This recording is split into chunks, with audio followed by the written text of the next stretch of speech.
श्री गुरुवे नमः। श्री चैतन्य मनोभीष्टं स्थापितं येन भूतले स्वयं रूप कदा मह्यं ददाति स्वपदान्तिकं। वन्देऽहं श्रीगुरो श्रीयुतपदकमलं श्रीगुरून् वैष्णवांश्च श्रीरूपं साग्रजातं सगण रघुनाथान्वितं तं सजीवं साधयित्वं सावधूतं परिजनसहितं कृष्णचैतन्यदेवम्। श्री राधा कृष्ण पादान् सगण ललिता श्री विशाखान्वितांश्च नमो ओं विष्णुपादाय कृष्णप्रेष्ठाय भूतले श्रीमते भक्तिवेदान्त स्वामिन् इति नामिने। नमस्ते सारस्वते देवे गौरवाणी प्रचारिणे निर्विशेष शून्यवादी पाश्चात्यदेशतारिणे। नमो गौरकिशोराय साक्षात् वैराग्यमूर्तये विप्रलम्बरसाम्भोधे पादाम्बुजाय ते नमः। नमो भक्तिविनोदाय सच्चिदानन्दनामिने गौरशक्तिस्वरूपाय रूपानुगावराय ते नमो महावदन्याय कृष्णप्रेमप्रदायते कृष्णाय कृष्णचैतन्य नाम्ने गौरात्विषे नमः। हे कृष्णा करुणा सिन्धो दीनबन्धो जगत्पते गोपेशा गोपिका कान्ता राधा कान्ता नमोस्तुते। तप्त काञ्चन गौरांगी राधे वृन्दावनेश्वरी वृषभानुसुते देवी प्रणमामि हरिप्रिये। जय श्री कृष्ण चैतन्य प्रभु नित्यानंद श्री अद्वैत गदाधर श्रीवासादि गौर भक्तवृंद। हरे कृष्णा कृष्ण कृष्ण हरे हरे हरे राम राम राम हरे हरे हरे कृष्ण कृष्ण कृष्ण हरे हरे हरे राम राम राम हरे हरे। ಎಲ್ಲರಿಗೂ ವಂದನೆಗಳು. ಇದನ್ನ ನಾನು ಹೇಳ್ತೇನೆ, ನಂತರ ನೀವು ಹೇಳಿ. ಜಯ ಜಯ ಶ್ರೀ ಚೈತನ್ಯ ಜಯ ನಿತ್ಯಾನಂದ ಜಯ ಜಯ ಚೈತನ್ಯ ಜಯ ನಿತ್ಯಾನಂದ ದ್ವೈತ ಚಂದ್ರ ಜಯ ಗೌರಭಕ್ತವೃಂದ ಜಯ ಚಂದ್ರ ಜಯ ಗೌರಭಕ್ತವೃಂದ ಜಯ ಜಯ ಶ್ರೀ ಚೈತನ್ಯ ಜಯ ನಿತ್ಯಾನಂದ ಜಯ ಜಯ ಜಯ ಚೈತನ್ಯ ಜಯ ನಿತ್ಯಾನಂದ ಜಯ ಜಯ ಚಂದ್ರ ಜಯ ಗೌರಭಕ್ತವೃಂದ ಜಯ ಚಂದ್ರ ಜಯ ಜಯ ಗೌರಭಕ್ತವೃಂದ ಜಯ ಜಯ ಶ್ರೀ ಚೈತನ್ಯ ಜಯ ನಿತ್ಯಾನಂದ ಜಯ ಜಯ ಶ್ರೀ ಚೈತನ್ಯ ಜಯ ನಿತ್ಯಾನಂದ ಜಯ ಚಂದ್ರ ಜಯ ಗೌರಭಕ್ತವೃಂದ ಜಯ ಚಂದ್ರ ಜಯ ಗೌರಭಕ್ತವೃಂದ. ಲಲಿತಾ ಮಾತಾಜಿ, ನೀವು ಪುನಃ ಹಿಂದೆ ಹೋಗ್ಬೇಕು ಮಾತಾಜಿ. ಇದು ಅಲ್ಲ, ಇನ್ನೂ 2 ಪೇಜ್ ಹಿಂದೆ ಉಂಟು. ಐಹಿಕ ಭೋಗಗಳಿಂದ ಅಂತ ಹಾಕಿದ್ರಿ. ಅಲ್ಲ, 22 ಈ ಐಹಿಕ ವ್ಯಕ್ತಗೊಳ್ಳುವಿಕೆ ಎಷ್ಟು ದೂರ ವಿಸ್ತರಿಸುತ್ತದೆ, ಇನ್ನು ಹಿಂದೆ ಬರ್ಬೇಕು.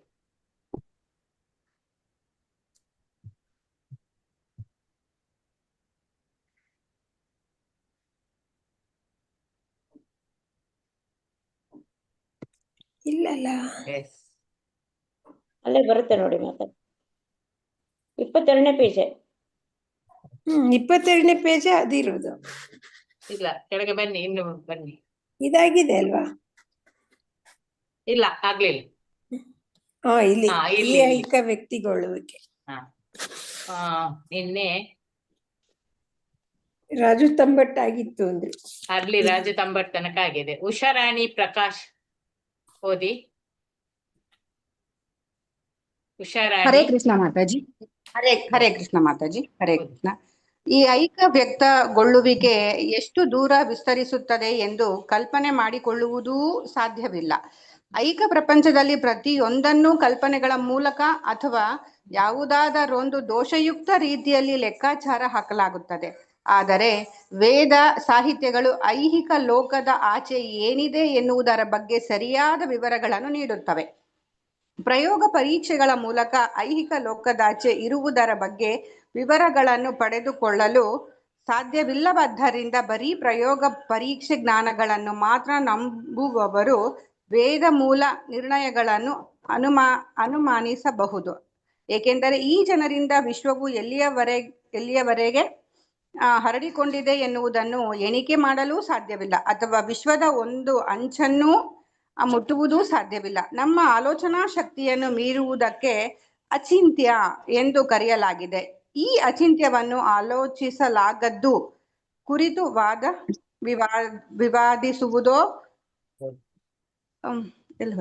ವಿವಾದಿಸುವುದೋ ಅಥವಾ ಊಹಿಸುವುದೋ ಉಪಯೋಗವಿಲ್ಲದ್ದು. ಯಾವುದಾದರೊಂದು ನಿಜವಾಗಲೂ ಅಚಿಂತ್ಯವಾಗಿದ್ದರೆ ಅದು ಊಹೆಗೆ ಮತ್ತು ಪ್ರಯೋಗ ಪರೀಕ್ಷೆಗೆ ಒಳಪಡದಂಥದ್ದು. ನಮ್ಮ ಸಾಮರ್ಥ್ಯಗಳು ಮಿತವಾದವು ಮತ್ತು ನಮ್ಮ ಗ್ರಹಣ ಶಕ್ತಿ ಮಿತವಾದದ್ದು. ಆದ್ದರಿಂದ ನಾವು ಅಚಿಂತ್ಯ ಎನ್ನಬಹುದಾದ ವಿಷಯಗಳ ಬಗ್ಗೆ ವೇದ ನಿರ್ಣಯಗಳನ್ನು ಅವಲಂಬಿಸಬೇಕು. ಪರಮ ಪ್ರಕೃತಿಯ ಜ್ಞಾನವನ್ನು ಯಾವ ಚರ್ಚೆಯೂ ಇಲ್ಲದಂತೆ ಒಪ್ಪಿಕೊಳ್ಳಬೇಕು. ನಮಗೆ ಎಟುಕದಿರುವುದರ ಬಗ್ಗೆ ಹರೇ ಕೃಷ್ಣ ಮಾತಾಜಿ ವಾದ ಮಾಡಲು ನಮ್ಮಿಂದ ಹೇಗೆ ಸಾಧ್ಯ? ಪಾರಮಾರ್ಥಿಕ ವಿಷಯಗಳನ್ನು ಅರ್ಥ ಮಾಡಿಕೊಳ್ಳುವ ರೀತಿಯ ಬಗ್ಗೆ ಭಗವದ್ಗೀತೆಯಲ್ಲಿ ಶ್ರೀಕೃಷ್ಣನೇ ತಿಳಿಸಿದ್ದಾನೆ. ಅರ್ಜುನನಿಗೆ 4ನೇ ಅಧ್ಯಾಯದ ಪ್ರಾರಂಭದಲ್ಲಿ ಶ್ರೀಕೃಷ್ಣನಿಗೆ ಹೀಗೆ ಹೇಳುತ್ತಾನೆ. ಹರೇ ಕೃಷ್ಣ ಮಾತಾಜಿ, ಕಂಟಿನ್ಯೂ ಮಾಡೋದಾ? ಹರೇ ಕೃಷ್ಣ. ಈ ಪ್ಯಾರ ಓದಿ ಮಾತಾಜಿ. ಇಮಂ ವಿವಸ್ವತೆ ಯೋಗಂ ಪ್ರೋಕ್ತವಾನಹಮವ್ಯಯಂ ವಿವಸ್ವಾನ್ ಮನವೇ ಪ್ರಾಹ ಮನುರಿಕ್ಷ್ವಾಕವೇ ಬ್ರವೀತ್. ಯೋಗದ ಈ ಅಕ್ಷಯ ವಿಜ್ಞಾನವನ್ನು ನಾನು ಮೊದಲು ಸೂರ್ಯದೇವ ವಿವಸ್ವಾನನಿಗೆ ವಿವರಿಸಿದೆ. ವಿವಸ್ವಾನ ಇದನ್ನು ಮಾನವ ಕುಲದ ಪಿತಾಮಹನಾದ ಮನುವಿಗೆ ಬೋಧಿಸಿದ. ಮನು ಅನಂತರ ಇದನ್ನು ಇಕ್ಷ್ವಾಕುವಿಗೆ ಬೋಧಿಸಿದನು. ಗೀತಾ 4.1 ಇದೇ ಪರಂಪರೆಯ ಇದೇ ರೀತಿ ಶ್ರೀಕೃಷ್ಣ ವಿಶ್ವದ ಮೊದಲ ಸೃಷ್ಟಿ ಜೀವಿಯಾದ ಬ್ರಹ್ಮನ ಹೃದಯದಲ್ಲಿ ಜ್ಞಾನವನ್ನು ಬಿತ್ತಿದ ಎಂದು ಶ್ರೀಮದ್ ಭಾಗವತ ವಿವರಿಸುತ್ತದೆ. ಬ್ರಹ್ಮ ಈ ಪಾಠಗಳನ್ನು ತನ್ನ ಶಿಷ್ಯ ನಾರದನಿಗೆ ಕಲಿಸಿಕೊಟ್ಟ ಮತ್ತು ನಾರದ ಈ ಜ್ಞಾನವನ್ನು ತನ್ನ ಶಿಷ್ಯ ವ್ಯಾಸದೇವನಿಗೆ ಬೋಧಿಸಿದ. ವ್ಯಾಸದೇವನಿಂದ ಇದು ಮಧ್ವಾಚಾರ್ಯರಿಗೆ ಬಂದಿತು. ಮಧ್ವಾಚಾರ್ಯರಿಂದ ಆ ಜ್ಞಾನ ಮಾಧವೇಂದ್ರ ಪುರಿ ಮತ್ತು ಅವರಿಂದ ಈಶ್ವರಪುರಿ ಅವರಿಗೆ ತಲುಪಿ ಇದರಿಂದ ಚೈತನ್ಯ ಮಹಾಪ್ರಭು ಅವರಿಗೆ ಸೇರಿತು. ಹರೇ ಕೃಷ್ಣ ಮಾತಾಜಿ. ಹರೇ ಕೃಷ್ಣ ಮಾತಾಜಿ, ಧನ್ಯವಾದಗಳು ಮಾತಾಜಿ. ಹರೇ ಕೃಷ್ಣ. ಲಕ್ಷ್ಮೀ ಬೇವಿ ಮಾತಾಜಿ. ಹರೇ ಕೃಷ್ಣ ಮಾತಾಜಿ, ಓದ್ತೀನಿ. ಚೈತನ್ಯ ಮಹಾಪ್ರಭುಗಳೇ ಕೃಷ್ಣ ಹೌದೇ ಎಂದು ಯಾರಾದರೂ ಕೇಳಬಹುದು. ಹೀಗಿದ್ದರೆ ಅವರಿಗೆ ಆಧ್ಯಾತ್ಮಿಕ ಗುರುಗಳು ಯಾಕೆ ಬೇಕಾಗಿತ್ತು? ಹೌದು, ಅವರಿಗೆ ಆಧ್ಯಾತ್ಮಿಕ ಗುರುಗಳು ಬೇಕಾಗಿರಲಿಲ್ಲ. ಆದರೆ ಅವರು ಆಚಾರ್ಯರ ಪಾತ್ರವನ್ನು ವಹಿಸಿದ್ದರಿಂದ ಅವರು ಆಧ್ಯಾತ್ಮಿಕ ಗುರುಗಳನ್ನು ಸ್ವೀಕರಿಸಿದರು. ಕೃಷ್ಣನು ಕೂಡ ಆಧ್ಯಾತ್ಮಿಕ ಗುರುವನ್ನು ಸ್ವೀಕರಿಸಿದ್ದ, ಏಕೆಂದರೆ ಅದೇ ಪದ್ಧತಿ. ಈ ರೀತಿ ಭಗವಂತ ಮನುಷ್ಯರಿಗೆ ಒಂದು ಮಾದರಿಯನ್ನು ಕಾಣಿಸಿದ. ಆದರೆ ನಾವು ಜ್ಞಾನಾರ್ಜನೆಗಾಗಿ ಭಗವಂತ ಆಧ್ಯಾತ್ಮಿಕ ಗುರುವನ್ನು ಸ್ವೀಕರಿಸಿದ ಎಂದು ಭಾವಿಸಿಕೊಂಡ ಬಿಡಬಾರದು. ಅವನು ಶಿಷ್ಯ ಪರಂಪರೆಯ ಒಂದು ಪದ್ಧತಿಯ ಪ್ರಾಮುಖ್ಯವನ್ನು ಒತ್ತಿ ಹೇಳಿದ ಅಷ್ಟೇ. ಶಿಷ್ಯ ಪರಂಪರೆಯ ಜ್ಞಾನ ಸರಪಳಿ ಕಡಿದು ಹೋಗಿದೆ. ಪರಂಪರಾಗತವಾಗಿ ಮುಂದುವರಿದರೆ ಅದು ಪರಿಪೂರ್ಣ. ಮೊಟ್ಟಮೊದಲು ಜ್ಞಾನವನ್ನು ಬೋಧಿಸಿದ ಮೂಲ ವ್ಯಕ್ತಿಯ ಸಂಪರ್ಕ ನಮಗಿಲ್ಲದಿದ್ದರೂ ನಾವು ಈ ಪರಂಪರಾ ವಿಧಾನದ ಮೂಲಕ ಅದೇ ಜ್ಞಾನವನ್ನು ಪಡೆದುಕೊಳ್ಳುತ್ತೇವೆ. ಶ್ರೀಮದ್ ಭಾಗವತದಲ್ಲಿ ಪರಮಸತ್ಯ ಪರಮ ಪುರುಷನಾದ ಕೃಷ್ಣ ಪಾರಮಾರ್ಥಿಕ ಜ್ಞಾನವನ್ನು ಬ್ರಹ್ಮನ ಹೃದಯದಲ್ಲಿ ಬಿತ್ತಿದ ಎಂದು ತಿಳಿಸಲಾಗಿದೆ. ಇದು ಆಗ ಜ್ಞಾನವನ್ನು ಸಂಪಾದಿಸುವ ರೀತಿಗಳಲ್ಲಿ ಒಂದು. ಹೃದಯದ ಮೂಲಕ ಹೀಗೆ ಜ್ಞಾನವನ್ನು ಒಬ್ಬರು ಪಡೆದುಕೊಳ್ಳಲು ಆಗ 2 ಕಾರ್ಯವಿಧಾನಗಳಿದ್ದವು. ಎಲ್ಲಾ ಜೀವಿಗಳ ಹೃದಯಗಳಲ್ಲೂ ಪರಮಾತ್ಮನಾಗಿ ಸ್ಥಾಪಿತನಾಗಿರುವ ಪರಮ ಪುರುಷನ ಮೇಲೆ ನೇರವಾಗಿ ಅವಲಂಬಿಸುವುದು ಮತ್ತು ಇನ್ನೊಂದು ವಿಧಾನ ಒಬ್ಬ ಗುರುವಿನ ಮೇಲೆ ಅವಲಂಬನೆಗೊಳ್ಳುವುದು. ಇಂಥ ಗುರು ಕೃಷ್ಣನ ವಿಸ್ತೃತ ರೂಪವೇ ಆಗಿರುತ್ತಾನೆ. ಹೀಗೆ ಕೃಷ್ಣ ಒಳಗಿದ್ದುಕೊಂಡು ಅಥವಾ ಒಳಗಿಲ್ಲದೆ ಎರಡೂ ರೀತಿ ವಿಷಯಗಳನ್ನು ಪ್ರಸರಿಸುತ್ತಾನೆ. ನಾವು ಹೇಗಾದರೂ ಅದನ್ನು ಪಡೆದುಕೊಳ್ಳಬೇಕು. ಜ್ಞಾನವನ್ನು ಈ ವಿಧಾನಗಳಲ್ಲಿ ಸ್ವೀಕರಿಸಿದರೆ ಅದು ಅಚಿಂತ್ಯವೋ ಚಿಂತ್ಯವೋ ಹೇಗಿದ್ದರೂ ಪರವಾಗಿಲ್ಲ. ಹರೇ ಕೃಷ್ಣ ಮಾತಾಜಿ, ಧನ್ಯವಾದಗಳು. ಧನ್ಯವಾದ ಮಾತಾಜಿ. ಲಕ್ಷ್ಮೀ PM ಮಾತಾಜಿ ಓದಿ. ಹರೇ ಕೃಷ್ಣ ಮಾತಾಜಿ, ಓದ್ತೀನಿ. ಮೇಲೆ ಮಾಡಿ. ಶ್ರೀಮದ್ ಭಾಗವತದಲ್ಲಿ ಐಹಿಕ ವಿಶ್ವದಾಚೆ ಇರಬಹುದಾದ ವೈಕುಂಠ ಸೌರವ್ಯೂಹದ ಬಗ್ಗೆ ಬೇಕಾದಷ್ಟು ವಿವರಗಳನ್ನು ಕೊಡಲಾಗಿದೆ. ಇದೇ ರೀತಿ ಬೇಕಾದಷ್ಟು ಅಚಿಂತ್ಯ ವಿಷಯ ವಿವರಗಳನ್ನು ಚೈತನ್ಯ ಚರಿತಾಮೃತದಲ್ಲಿ ಕೊಡಲಾಗಿದೆ. ಪ್ರಯೋಗ ಪರೀಕ್ಷೆಗಳ ಮೂಲಕ ಈ ವಿವರಗಳತ್ತ ತಲುಪುವ ಪ್ರಯತ್ನಗಳೆಲ್ಲ ಸೋಲು ಕಾಣುತ್ತವೆ. ಜ್ಞಾನವನ್ನು ಸುಮ್ಮನೆ ಒಪ್ಪಿಕೊಳ್ಳಬೇಕು. ವೇದ ಪದ್ಧತಿ ಪ್ರಕಾರ ಶಬ್ದವನ್ನು ಪಾರಮಾರ್ಥಿಕ ಧ್ವನಿ ಸಾಕ್ಷಿಯಾಗಿ ಪರಿಗಣಿಸಲಾಗಿದೆ. ವೈದಿಕ ತಿಳುವಳಿಕೆಗೆ ಶಬ್ದ ಬಹಳ ಮುಖ್ಯವಾಗುತ್ತದೆ, ಏಕೆಂದರೆ ಅದು ಶುದ್ಧವಾಗಿದ್ದರೆ ಅದನ್ನು ಸಪ್ರಮಾಣ ಎಂದು ಒಪ್ಪಿಕೊಳ್ಳಲಾಗುತ್ತದೆ.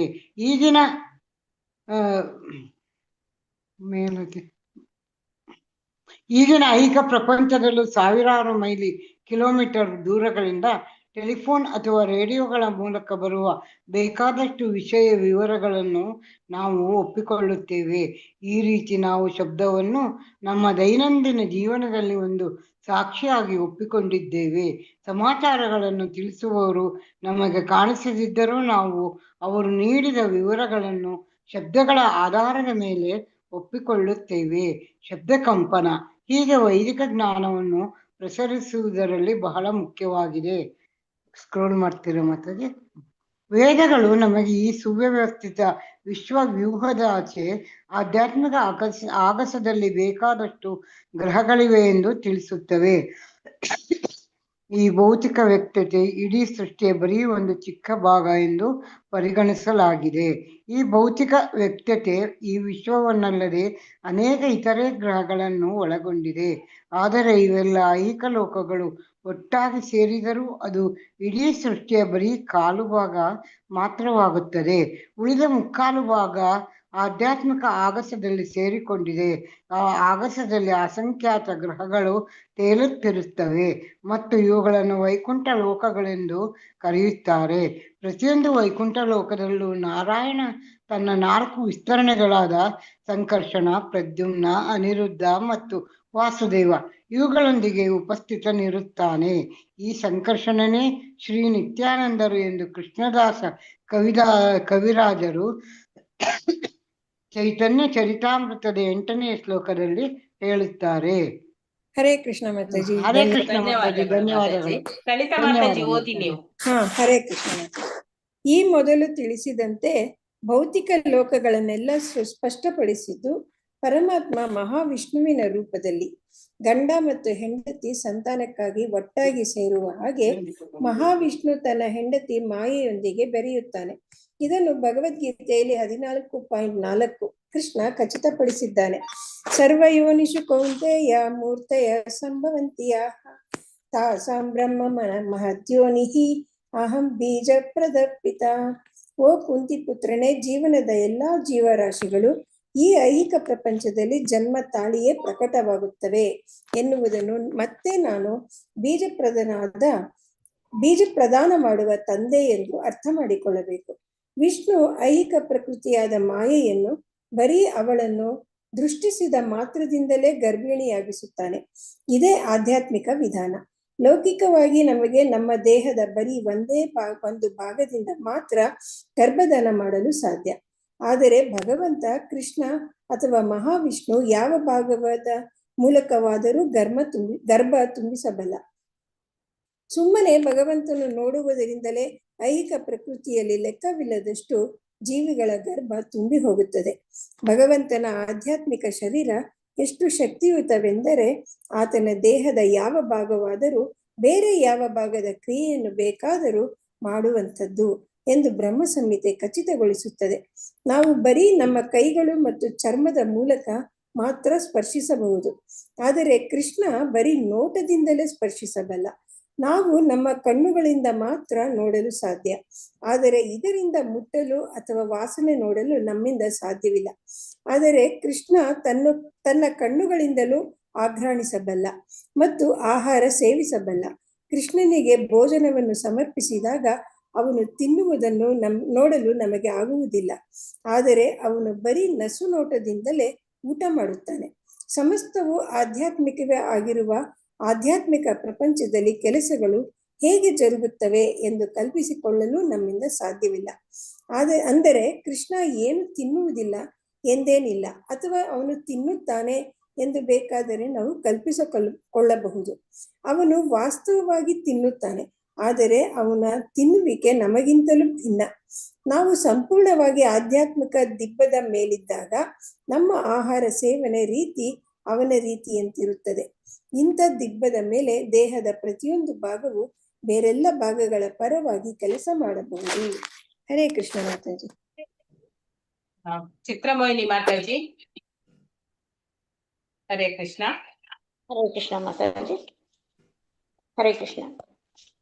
ಈ ಐಹಿಕ ವ್ಯಕ್ತಿಗೊಳ್ಳುವಿಕೆ ಎಷ್ಟು ದೂರ ವಿಸ್ತರಿಸುತ್ತದೆ ಎಂದು ಕಲ್ಪನೆ ಮಾಡಿಕೊಳ್ಳುವುದು ಸಾಧ್ಯವಿಲ್ಲ. ನಮಗೆ ಐಹಿಕ ಪ್ರಪಂಚದಲ್ಲಿ ಪ್ರತಿಯೊಂದನ್ನು ಕಲ್ಪನೆಗಳ ಮೂಲಕ ಅಥವಾ ಯಾವುದಾದರೊಂದು ದೋಷಯುಕ್ತ ರೀತಿಯಲ್ಲಿ ಲೆಕ್ಕಾಚಾರ ಹಾಕಲಾಗುತ್ತದೆ.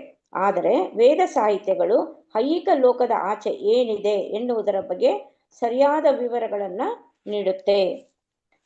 ಪ್ರಯೋಗ ಪರೀಕ್ಷೆಗಳ ಮೂಲಕ ಐಹಿಕ ಲೋಕದಾಚೆ ಇರುವುದರ ಬಗ್ಗೆ ವಿವರಗಳನ್ನು ಪಡೆದುಕೊಳ್ಳಲು ಸಾಧ್ಯವಿಲ್ಲವಾದ್ದರಿಂದ ಬರೀ ಪ್ರಯೋಗ ಪರೀಕ್ಷೆ ಜ್ಞಾನಗಳನ್ನು ಮಾತ್ರ ನಂಬುವವರು ವೇದ ಮೂಲ ನಿರ್ಣಯಗಳನ್ನು ಅನುಮಾನಿಸಬಹುದು. ಅವರು ಏಕೆಂದರೆ ಈ ಜನರಿಂದ ವಿಶ್ವವು ಎಲ್ಲಿಯವರೆಗೆ ಹರಡಿಕೊಂಡಿದೆ ಎಂಬುದನ್ನು ಎಣಿಕೆ ಮಾಡಲು ಸಾಧ್ಯ ಇಲ್ಲ, ಅಥವಾ ವಿಶ್ವದ ಒಂದು ಅಂಚನ್ನು ಮುಟ್ಟುವುದು ಸಾಧ್ಯವಿಲ್ಲ. ನಮ್ಮ ಆಲೋಚನಾ ಶಕ್ತಿಯನ್ನು ಮೀರಿರುವುದಕ್ಕೆ ಅಚಿಂತ್ಯ ಎಂದು ಕರೆಯಲಾಗಿದೆ. ಈ ಆಲೋಚಿಸಲಾಗದ್ದು ಕುರಿತು ವಾದ ವಿವಾದಿಸುವುದೋ ಅಥವಾ ಊಹಿಸುವುದೋ ಉಪಯೋಗವಿಲ್ಲದ್ದು. ಯಾವುದಾದರೊಂದು ನಿಜವಾಗಲೂ ಅಚಿಂತ್ಯವಾಗಿದ್ದರೆ ಅದು ಊಹೆಗೆ ಅಥವಾ ಪ್ರಯೋಗ ಪರೀಕ್ಷೆಗೆ ಒಳಪಡುವಂಥದ್ದು. ನಮ್ಮ ಸಾಮರ್ಥ್ಯಗಳು ಮಿತವಾದದ್ದು ಮತ್ತು ನಮ್ಮ ಗ್ರಹಣ ಶಕ್ತಿನೂ ಮಿತವಾದದ್ದೇ. ಆದ್ದರಿಂದ ನಾವು ಅಚಿಂತ್ಯ ಎನ್ನಬಹುದಾದ ವಿಷಯಗಳ ಬಗ್ಗೆ ವೇದ ನಿರ್ಣಯಗಳನ್ನು ಅವಲಂಬಿಸಬೇಕು. ನಾವು ಪರಮ ಪ್ರಕೃತಿಯ ಜ್ಞಾನವನ್ನು ಯಾವ ಚರ್ಚೆಯೂ ಇಲ್ಲದಂತೆ ನಾವು ಒಪ್ಕೋಬೇಕು. ನಮಗೆ ಎಟಕದಿರುವುದರ ಬಗ್ಗೆ ವಾದ ಮಾಡಲು ನಮ್ಮಿಂದ ಹೇಗೆ ಸಾಧ್ಯ ಆಗುತ್ತೆ? ಪಾರಮಾರ್ಥಿಕ ವಿಷಯಗಳನ್ನು ಅರ್ಥ ಮಾಡಿಕೊಳ್ಳುವ ರೀತಿಯ ಬಗ್ಗೆ ಭಗವದ್ಗೀತೆಯಲ್ಲಿ ಶ್ರೀಕೃಷ್ಣನೇ ಅದನ್ನು ನಮಗೆ ತಿಳಿಸಿದ್ದಾನೆ. ಅರ್ಜುನನಿಗೆ 4ನೇ ಅಧ್ಯಾಯದ ಪ್ರಾರಂಭದಲ್ಲಿ ಶ್ರೀಕೃಷ್ಣ ಹೀಗೆ ಹೇಳ್ತಾನೆ, ಇಮಂ ವಿವಸ್ವತೆ ಯೋಗಂ ಪ್ರೋಕ್ತವಾನ್ ಅವ್ಯಯಂ ವಿವಸ್ವಾನ್ ಮನವೇ ಪ್ರಾಹ ಮನುರಿಕ್ಷಾ ಕವೇ ಅಬ್ರವೀತ್ ಅಂತ. ಯೋಗದ ಈ ಅಕ್ಷಯ ವಿಜ್ಞಾನವನ್ನು ನಾನು ಮೊದಲು ಸೂರ್ಯದೇವನಿಗೆ ವಿವಸ್ವಾನನಿಗೆ ವಿವರಿಸಿದೆ. ವಿವಸ್ವಾನ ಇದನ್ನ ಏನ್ ಮಾಡ್ತಾನೆ? ಮಾನವ ಕುಲದ ಪಿತಾಮಹನಾದ ಮನುವಿಗೆ ಬೋಧಿಸ್ತಾನೆ. ಮನು ಅನಂತರ ಇದನ್ನು ಇಕ್ಷಾಕುವಿಗೆ ಬೋಧಿಸಿದನು ಅಂತ ಇಲ್ಲಿ ಗೀತಾ 4.1 ಇದೆ. ಇದೇ ಪರಂಪರೆಯ ಒಂದು ರೀತಿ ಇದು.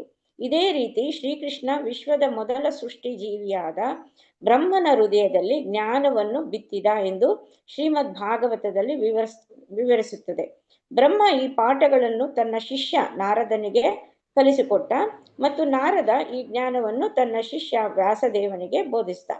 ವ್ಯಾಸದೇವನಿಂದ ಇದು ಮಧ್ವಾಚಾರ್ಯರಿಗೆ ಬಂದಿತು. ಮಧ್ವಾಚಾರ್ಯರಿಂದ ಈ ಜ್ಞಾನ ಮಾಧವೇಂದ್ರ ಪುರಿ ಮತ್ತು ಅವರಿಂದ ಈಶ್ವರ ಪುರಿ ಅವರಿಗೆ ತಲುಪಿದೆ. ಸೊ ಇವರಿಂದ ಚೈತನ್ಯ ಮಹಾಪ್ರಭು ಅವರಿಗೆ ಅದು ಸೇರಿತು. ಇದು ಪರಂಪರೆಯಿಂದ ಬಂದಂಥದ್ದು. ಚೈತನ್ಯ ಮಹಾಪ್ರಭುಗಳೇ ಕೃಷ್ಣ ಹೌದೇ ಎಂದು ಯಾರಾದರೂ ಕೇಳಬಹುದು. ಹೀಗಿದ್ದರೆ ಅವರಿಗೆ ಆಧ್ಯಾತ್ಮಿಕ ಗುರಿಗಳು ಯಾಕೆ ಬೇಕಾಗಿತ್ತು? ಸೊ ಚೈತನ್ಯ ಮಹಾಪ್ರಭುಗಳೇ ಕೃಷ್ಣ ಹೌದೇ ಎಂದು ಯಾರಾದರೂ ಕೇಳಬಹುದು. ಹೀಗಿದ್ದರೆ ಅವರಿಗೆ ಆಧ್ಯಾತ್ಮ ಗುರಿಗಳು ಯಾಕೆ ಬೇಕಾಗಿತ್ತು? ಅವರಿಗೆ ಚೈತನ್ಯ ಮಹಾಪ್ರಭುಗಳಿಗೆ ಹೌದು, ಅವರಿಗೆ ಆಧ್ಯಾತ್ಮ ಗುರುಗಳು ಬೇಕಾಗಿರ್ಲಿಲ್ಲ. ಆದರೆ ಅವರು ಆಚಾರ್ಯರ ಪಾತ್ರವನ್ನು ವಹಿಸಿದ್ದರಿಂದ ಅವರು ಆಧ್ಯಾತ್ಮಿಕ ಗುರುಗಳನ್ನ ಸ್ವೀಕರಿಸಿದ್ರು.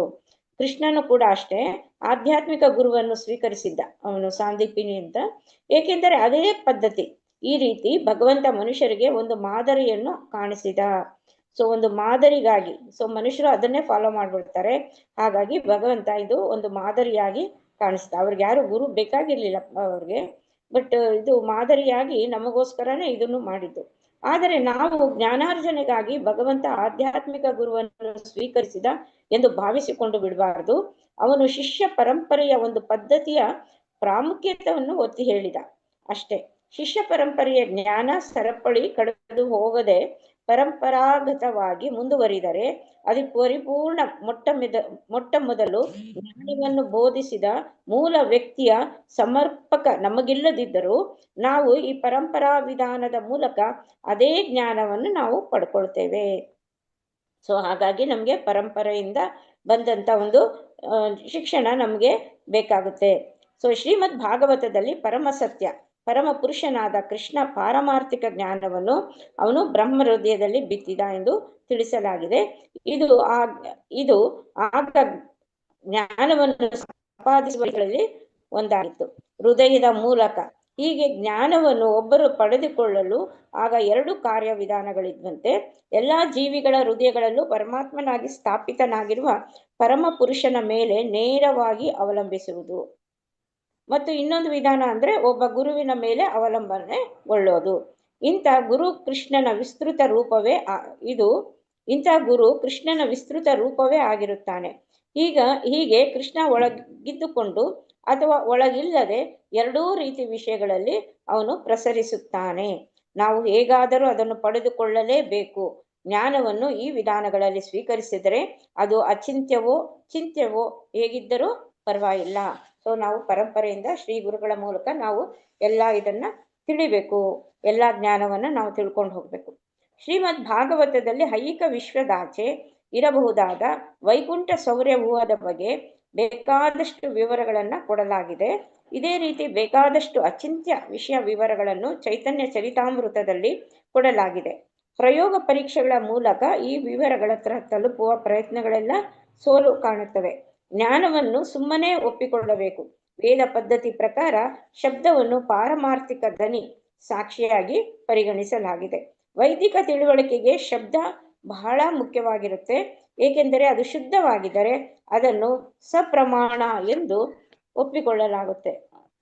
ಈಗ ಪ್ರಪಂಚದಲ್ಲಿ ಸಾವಿರಾರು ಕಿಲೋಮೀಟರ್ ದೂರಗಳಿಂದ ಟೆಲಿಫೋನ್ ಅಥವಾ ರೇಡಿಯೋಗಳ ಮೂಲಕ ಬರುವ ಬೇಕಾದಷ್ಟು ವಿಷಯ ವಿವರಗಳನ್ನು ನಾವು ಒಪ್ಪಿಕೊಳ್ಳುತ್ತೇವೆ. ಈ ರೀತಿ ನಾವು ಶಬ್ದವನ್ನು ನಮ್ಮ ದೈನಂದಿನ ಜೀವನದಲ್ಲಿ ಒಂದು ಸಾಕ್ಷಿಯಾಗಿ ಒಪ್ಪಿಕೊಂಡಿದ್ದೇವೆ. ಸಮಾಚಾರಗಳನ್ನು ತಿಳಿಸುವವರು ನಮಗೆ ಕಾಣಿಸದಿದ್ದರೂ ನಾವು ಅವರು ನೀಡಿದ ವಿವರಗಳನ್ನು ಶಬ್ದಗಳ ಆಧಾರದ ಮೇಲೆ ಒಪ್ಪಿಕೊಳ್ಳುತ್ತೇವೆ. ಶಬ್ದ ಕಂಪನ ಹೀಗೆ ವೈದಿಕ ಜ್ಞಾನವನ್ನು ಪಸರಿಸುವುದರಲ್ಲಿ ಬಹಳ ಮುಖ್ಯವಾಗಿರುತ್ತದೆ. ವೇದಗಳು ನಮಗೆ ಈ ಸುವ್ಯವಸ್ಥಿತ ವಿಶ್ವ ವ್ಯೂಹದಾಚೆ ಆಧ್ಯಾತ್ಮಿಕ ಅಗಸದಲ್ಲಿ ಬೇಕಾದಷ್ಟು ಗ್ರಹಗಳಿವೆ ಎಂದು ತಿಳಿಸುತ್ತದೆ. ಈ ಭೌತಿಕ ವ್ಯಕ್ತತೆ ಇಡೀ ಸೃಷ್ಟಿಯ ಬರೀ ಒಂದು ಚಿಕ್ಕ ಭಾಗ ಎಂದು ಪರಿಗಣಿಸಲಾಗಿದೆ. ಈ ಭೌತಿಕ ವ್ಯಕ್ತತೆ ಈ ವಿಶ್ವವನ್ನೆಲ್ಲ ಅನೇಕ ಇತರ ಗ್ರಹಗಳನ್ನು ಒಳಗೊಂಡಿದೆ. ಆದರೆ ಇವೆಲ್ಲ ಐಹಿಕ ಲೋಕಗಳು ಒಟ್ಟಾಗಿ ಸೇರಿದರೂ ಅದು ಇಡೀ ಸೃಷ್ಟಿಯ ಬರೀ ಕಾಲು ಭಾಗ ಮಾತ್ರವಾಗುತ್ತದೆ. ಉಳಿದ ಮುಕ್ಕಾಲು ಭಾಗ ಆಧ್ಯಾತ್ಮಿಕ ಅಗಸದಲ್ಲಿ ಸೇರ್ಕೊಂಡಿದೆ. ಆ ಅಗಸದಲ್ಲಿ ಅಸಂಖ್ಯಾತ ಗ್ರಹಗಳು ತೇಲುತ್ತಿರುತ್ತವೆ ಮತ್ತು ಇವುಗಳನ್ನು ವೈಕುಂಠ ಲೋಕಗಳೆಂದು ಕರೆಯುತ್ತಾರೆ. ಪ್ರತಿಯೊಂದು ವೈಕುಂಠ ಲೋಕದಲ್ಲೂ ನಾರಾಯಣ ತನ್ನ 4 ವಿಸ್ತರಣೆಗಳಾದ ಸಂಕರ್ಷಣ, ಪ್ರದ್ಯುಮ್ನ, ಅನಿರುದ್ಧ ಮತ್ತು ವಾಸುದೇವ ಇವುಗಳೊಂದಿಗೆ ಉಪಸ್ಥಿತನಿರ್ತಾನೆ. ಈ ಸಂಕರ್ಷಣನೇ ಶ್ರೀ ನಿತ್ಯಾನಂದರು ಎಂದು ಕೃಷ್ಣದಾಸ್ ಕವಿರಾಜರು ಚೈತನ್ಯ ಚರಿತಾಮೃತದ 8ನೇ ಶ್ಲೋಕದಲ್ಲಿ ಹೇಳ್ತಾರೆ. ಈ ಮೊದಲು ತಿಳಿಸಿದಂತೆ ಭೌತಿಕ ಲೋಕಗಳನ್ನೆಲ್ಲ ಸ್ಪಷ್ಟಪಡಿಸಿದ್ದು ಪರಮಾತ್ಮ ಮಹಾವಿಷ್ಣುವಿನ ರೂಪದಲ್ಲಿ. ಗಂಡ ಮತ್ತು ಹೆಂಡತಿ ಸಂತಾನಕ್ಕಾಗಿ ಒಟ್ಟಾಗಿ ಸೇರುವ ಹಾಗೆ ಮಹಾವಿಷ್ಣು ತನ್ನ ಹೆಂಡತಿ ಮಾಯೆಯೊಂದಿಗೆ ಬೆರೆಯುತ್ತಾನೆ. ಇದನ್ನ ಭಗವದ್ಗೀತೆ 14.14 ಕೃಷ್ಣ ಖಚಿತಪಡಿಸಿದ್ದಾನೆ. ಸರ್ವಯೋನೀಷು ಕೌಂತೆಯ ಮೂರ್ತಯ ಸಂಭವಂತಿ ಯಾಹ ತಾಸಾಂ ಬ್ರಹ್ಮ ಮಹೋದ್ಯೋನಿರಂ ಬೀಜ ಪ್ರದಾಪಿತಾ. ಕುಂತಿ ಪುತ್ರನೇ, ಜೀವನದ ಎಲ್ಲಾ ಜೀವರಾಶಿಗಳು ಈ ಐಹಿಕ ಪ್ರಪಂಚದಲ್ಲಿ ಜನ್ಮ ತಾಳಿಯೇ ಪ್ರಕಟವಾಗುತ್ತದೆ ಎನ್ನುವುದನ್ನು ಮತ್ತೆ ನಾನು ಬೀಜ ಪ್ರದಾನ ಮಾಡುವ ತಂದೆ ಎಂದು ಅರ್ಥ ಮಾಡಿಕೊಳ್ಳಬೇಕು. ವಿಷ್ಣು ಐಹಿಕ ಪ್ರಕೃತಿಯಾದ ಮಾಯೆಯನ್ನು ಬರೀ ಅವಳನ್ನು ದೃಷ್ಟಿಸಿದ ಮಾತ್ರದಿಂದಲೇ ಗರ್ಭಿಣಿಯಾಗಿಸುತ್ತಾನೆ. ಇದೇ ಆಧ್ಯಾತ್ಮಿಕ ವಿಧಾನವಂತೆ. ಲೌಕಿಕವಾಗಿ ನಮಗೆ ನಮ್ಮ ದೇಹದ ಬರೀ ಒಂದೇ ಒಂದು ಭಾಗದಿಂದ ಮಾತ್ರ ಗರ್ಭದಾನ ಮಾಡಲು ಸಾಧ್ಯ. ಆದರೆ ಭಗವಂತ ಕೃಷ್ಣ ಅಥವಾ ಮಹಾವಿಷ್ಣು ಯಾವ ಭಾಗದ ಮೂಲಕವಾದರೂ ಗರ್ಭ ತುಂಬಿಸಬಲ್ಲ. ಸುಮ್ಮನೆ ಭಗವಂತನನ್ನು ನೋಡುವುದರಿಂದಲೇ ಐಹಿಕ ಪ್ರಕೃತಿಯಲ್ಲಿ ಲೆಕ್ಕವಿಲ್ಲದಷ್ಟು ಜೀವಿಗಳ ಗರ್ಭ ತುಂಬಿ ಹೋಗುತ್ತದೆ. ಭಗವಂತನ ಆಧ್ಯಾತ್ಮಿಕ ಶರೀರ ಎಷ್ಟು ಶಕ್ತಿಯುಕ್ತವಾಗಿದೆ ಎಂದರೆ ಆತನ ದೇಹದ ಯಾವ ಭಾಗವಾದರೂ ಬೇರೆ ಯಾವ ಭಾಗದ ಕ್ರಿಯೆಯನ್ನು ಬೇಕಾದರೂ ಅದು ಮಾಡುವಂಥದ್ದು ಎಂದು ಬ್ರಹ್ಮ ಸಂಹಿತೆ ಖಚಿತಗೊಳಿಸುತ್ತದೆ. ನಾವು ಬರೀ ನಮ್ಮ ಕೈಗಳು ಮತ್ತು ಚರ್ಮದ ಮೂಲಕ ಮಾತ್ರ ಸ್ಪರ್ಶಿಸಬಹುದು, ಆದರೆ ಕೃಷ್ಣ ಬರೀ ನೋಟದಿಂದಲೇ ಸ್ಪರ್ಶಿಸಬಲ್ಲ.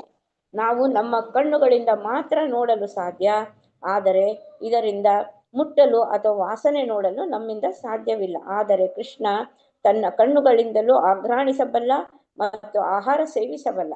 ಕೃಷ್ಣನಿಗೆ ಭೋಜನವನ್ನು ಸಮರ್ಪಿಸಿದಾಗ ಅವನು ತಿನ್ನುವುದನ್ನು ನೋಡಲು ನಮಗಾಗುವುದಿಲ್ಲ, ಆದರೆ ಅವನು ಬರೀ ನಸು ನೋಟದಿಂದಲೇ ಊಟ ಮಾಡುತ್ತಾನೆ. ಸಮಸ್ತವೂ ಆಧ್ಯಾತ್ಮಿಕವೇ ಆಗಿರುವ ಆಧ್ಯಾತ್ಮಿಕ ಪ್ರಪಂಚದಲ್ಲಿ ಕೆಲಸಗಳು ಹೇಗೆ ಜರುಗುತ್ತವೆ ಎಂದು ಕಲ್ಪಿಸಿಕೊಳ್ಳಲು ನಮ್ಮಿಂದ ಸಾಧ್ಯ ಇಲ್ಲ. ಅಂದರೆ ಕೃಷ್ಣ ಏನೂ ತಿನ್ನುವುದಿಲ್ಲ ಎಂದೇನಿಲ್ಲ, ಅಥವಾ ಅವನು ತಿನ್ನುತ್ತಾನೆ ಎಂದು ಬೇಕಾದರೂ ನಾವು ಕಲ್ಪಿಸಿಕೊಳ್ಳಬಹುದು. ಅವನು ವಾಸ್ತವವಾಗಿ ತಿನ್ನುತ್ತಾನೆ, ಆದರೆ ಅವನು ತಿನ್ನುವಿಕೆ ನಮಗಿಂತಲೂ ಭಿನ್ನ. ನಾವು ಸಂಪೂರ್ಣವಾಗಿ ಆಧ್ಯಾತ್ಮಿಕ ದಿಬ್ಬದ ಮೇಲಿದ್ದಾಗ ನಮ್ಮ ಆಹಾರ ಸೇವನೆ ರೀತಿ ಅವನ ರೀತಿಯಂತೆ ಇರುತ್ತದೆ. ಇಂಥ ದಿಬ್ಬದ ಮೇಲೆ ದೇಹದ ಪ್ರತಿಯೊಂದು ಭಾಗವು ಬೇರೆಲ್ಲ ಭಾಗಗಳ ಪರವಾಗಿ ಕೆಲಸ ಮಾಡಬಹುದು. ಹರೇ ಕೃಷ್ಣ ಮಾತಾಜಿ. ಓದ್ಬೇಕು ನೆಕ್ಸ್ಟ್. ಹರೇ ಕೃಷ್ಣ. ಒಂದು ಕ್ವಶನ್ ಅಲ್ಲಿ ರವಿ ಪ್ರಭುಜಿ ಹಾಕಿದ್ದಾರೆ, ಚೈತನ್ಯ ಮಹಾಪ್ರಭುಗಳಿಂದ ಶೀಲ ಪ್ರಭುಪಾದರಿಗೆ ಬಂದಿತ್ತ ಮಾತಾಜಿ ಅಂತ ಹೇಳಿ. ಇಲ್ಲ, ಚೈತನ್ಯ ಮಹಾಪ್ರಭುಗಳು 22ನೇ ಗುರು ಆಗಿದ್ದರು. ಆಮೇಲೆ ಇಲ್ಲಿ ಶೀಲ ಪ್ರಭುಪಾದರು 32ನೇ ಗುರುಗಳು. ಅಲ್ಲಿ ಭಗವದ್ಗೀತೆ ಪುಸ್ತಕ ಇದ್ರೆ ನಿಮ್ಗೆ ಆ ಪೇಜ್ ನಂಬರ್ 32ರಲ್ಲಿ ಗುರು ಪರಂಪರೆಯ 32 ಗುರುಗಳ ವಿಷಯದಲ್ಲಿ ಅಲ್ಲಿ ಇದೆ. ಪೇಜ್ ಇದೆಯಾ ಪ್ರಭುಜಿ ನಿಮ್ಮ ಹತ್ರ? ಕೃಷ್ಣನಿಂದ ಬ್ರಹ್ಮನಿಗೆ, ಬ್ರಹ್ಮನಿಂದ ನಾರದ, ನಾರದರಿಂದ ವ್ಯಾಸ, ವ್ಯಾಸರಿಂದ ಮಧ್ವ, ಮಧ್ವರಿಂದ ಪದ್ಮನಾಭ, ನರಹರಿ, ಮಾಧವ, ಅಕ್ಷೋಭ್ಯ, ಜಯತೀರ್ಥ, ಜ್ಞಾನ ಸಿಂಧು, ದಯಾನಿಧಿ, ವಿದ್ಯಾನಿಧಿ, ರಾಜೇಂದ್ರ, ಜಯಧರ್ಮ, ಪುರುಷೋತ್ತಮ, ಬ್ರಾಹ್ಮಣ್ಯ ತೀರ್ಥ, ವ್ಯಾಸತೀರ್ಥ, ಲಕ್ಷ್ಮೀಪತಿ, ಮಾಧವೇಂದ್ರಪುರಿ, ಈಶ್ವರಪುರಿ, ಮತ್ತೆ ಅಲ್ಲಿ ಚೈತನ್ಯ ಮಹಾಪ್ರಭು, ರೂಪ,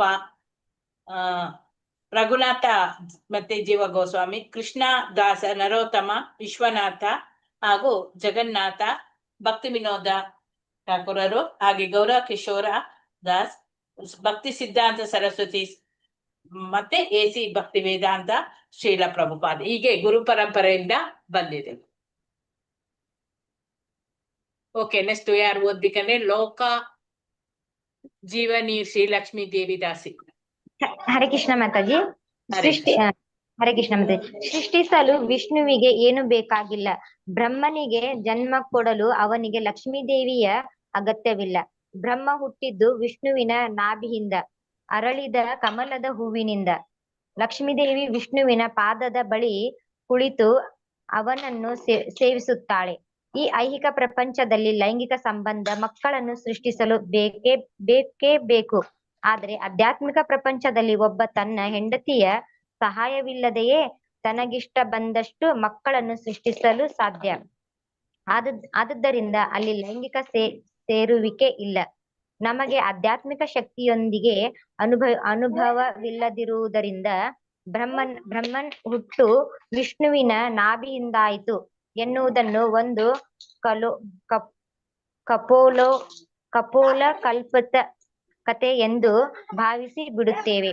ಆದ್ರೆ ಆಧ್ಯಾತ್ಮಿಕ ಶಕ್ತಿ ಎಷ್ಟು ಶಕ್ತಿಯುತವಾಗಿದ್ದೆಂದರೆ ಅದು ಏನನ್ನು ಬೇಕಾದರೂ ಎಲ್ಲವನ್ನು ಬೇಕಾದರೂ ಮಾಡಬಿಡಬಹುದು ಎನ್ನುವುದು ನಮಗೆ ತಿಳಿದಿಲ್ಲ. ಐಹಿಕ ಶಕ್ತಿ ಕೆಲವು ನಿಯಮಗಳಿಗೆ ಬದ್ಧವಾಗಿದೆ, ಆದ್ರೆ ಆಧ್ಯಾತ್ಮಿಕ ಶಕ್ತಿ ಸಂಪೂರ್ಣ ಸ್ವತಂತ್ರ. ಲೆಕ್ಕವಿಲ್ಲದಷ್ಟು ಲೋಕಗಳು ಬೀಜಗಳ ಹಾಗೆ ಮಹಾವಿಷ್ಣುವಿನ ಚರ್ಮ ರಂಧ್ರಗಳಲ್ಲಿ ನೆಲೆಸಿವೆ ಮತ್ತು ಅವನು ವಿಶ್ವಾಸವಿಳಿಸಿದಾಗ ಅವೆಲ್ಲ ಹೊರ ಉದುರುತ್ತವೆ. ಐಹಿಕ ಪ್ರಪಂಚದಲ್ಲಿ ನಮಗೆ ಇಂಥ ವಿಷಯಗಳ ಅನುಭವಗಳಿಲ್ಲ, ಆದ್ರೆ ನಾವು ಖಂಡಿತವಾಗಿಯೂ ಅಡ್ಡ ಮಾರ್ಗದ ಪ್ರತಿಬಿಂಬವನ್ನು ಬೆವರು ಹರಿಸುವ ಅತಿಶಯ ಪ್ರಕ್ರಿಯೆಯಲ್ಲಿ ಅನುಭವಿಸುತ್ತೇವೆ. ಮಹಾವಿಷ್ಣುವಿನ ಮುಂದಕ್ಕೆ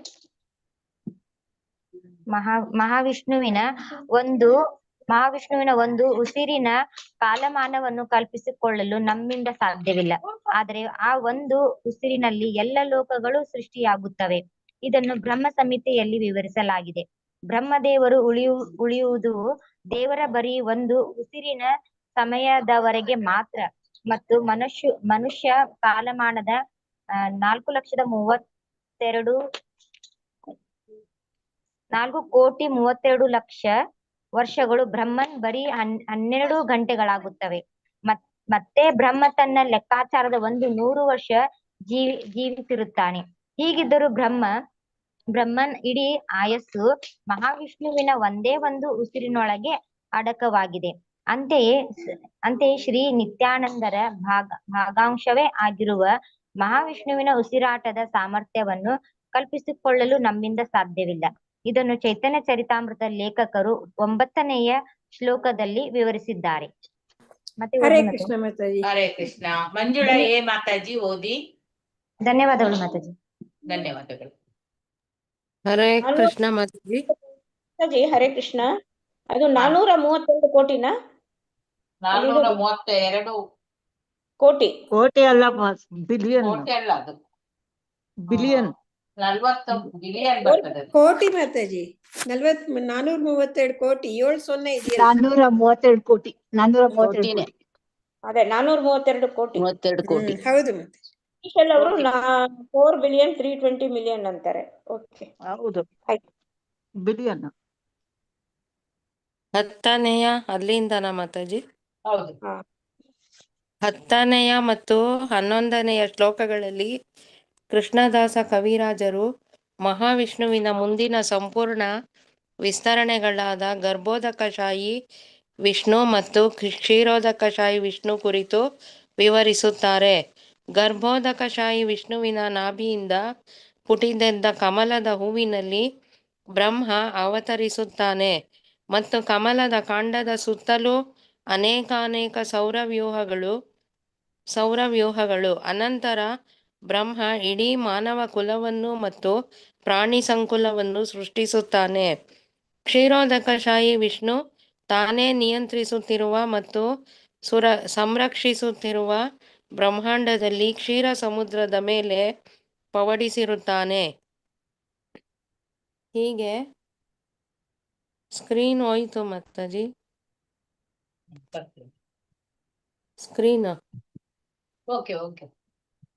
ಸ್ಕ್ರೀನ್ ಬಂದಿಲ್ಲ. ಓಕೆ ಮಾತಾಜಿ, ನಾನು ಹಾಕ್ತೇನೆ. ನೆಟ್ ಹೋಯ್ತು ಕಂಡು ಇದ್ದಾರಲ್ಲ ಮಾತಾಜಿ. ಹರೇ ಕೃಷ್ಣ. ಬಂತು ನೋಡಿ.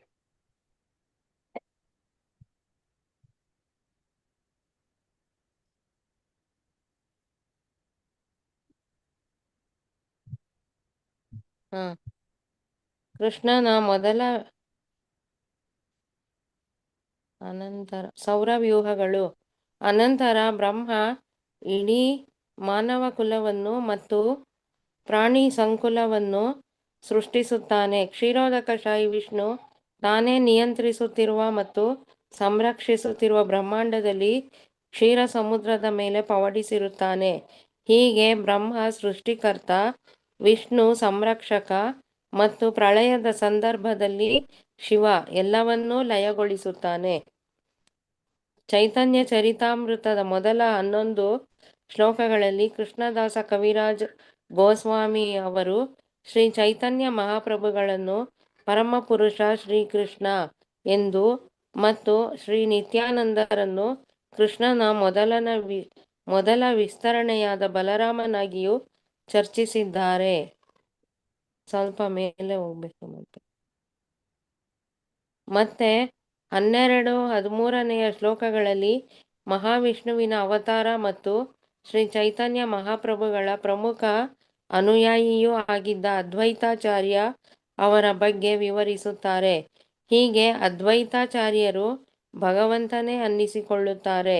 ಅಥವಾ ಇನ್ನೂ ಹೆಚ್ಚು ನಿಖರವಾಗಿ ಭಗವಂತನ ವಿಸ್ತರಣೆಯೇ ಆಗಿದ್ದಾರೆ. ಅದ್ವೈತ ಎನ್ನುವ ಪದದ ಅರ್ಥವೇ ಎರಡಲ್ಲದಿರುವುದು. ಅಂತೆಯೇ ಇವರ ಹೆಸರು ಭಗವಂತನಿಗಿಂತ ಬೇರೆಯಲ್ಲ ಎಂದು ತೋರಿಸುತ್ತದೆ. ಇವರ ಹೆಸರಿಗೆ ಆಚಾರ್ಯ ಎಂದು ಇದೆ, ಏಕೆಂದರೆ ಇವರು ಕೃಷ್ಣ ಪ್ರಜ್ಞೆಯನ್ನು ಹರಡಿದವರು. ಈ ವಿಧದಲ್ಲಿ ಇವರು ಚೈತನ್ಯ ಮಹಾಪ್ರಭುಗಳ ಆಗಿರುವವರು. ಶ್ರೀ ಚೈತನ್ಯರು ಶ್ರೀಕೃಷ್ಣನೇ ಆಗಿದ್ದರು.